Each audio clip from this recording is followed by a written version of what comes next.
तर आमच्याकडे सुपारी कशी फोडली जाते हे मी तुम्हाला सांगते. तर पहिल्यांदा मुलींनी बघा इथं रांगोळी काढली मस्त अशी, आणि तोपर्यंत पाहुण्याचे आगमन झाले आणि त्यांचा चालू झाला पाहुणेचार. तर त्यांना मस्त असा चहा देऊन हळदी कुंकाचा कार्यक्रम केला.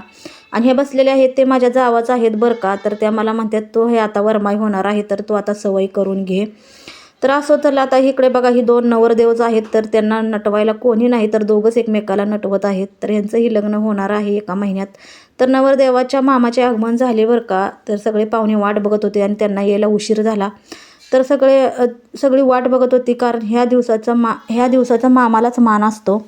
तर मस्त अशी सुपारी फुटली आणि त्यांची बोलणी झाली की ह्याने 2 तोळं घालायचं, त्याने 2 तोळं घालायचं. तर सगळं फिक्स झालं आणि मस्त अशी सुपारी फोडून घेतली. आणि मस्त असा जेवणाचा बेत होता बरं का. भाज्या होत्या, 2 चपात्या होत्या, बासुंदी होती. तर हे आहेत माझे दीर, त्यांना काही दुराणानं बासुंदी पुरेना म्हणून त्यांनी ग्लास घेतला आणि हा आहे त्यांचा मुलगा, त्यांनी ही ग्लासनं बासुंदी चालू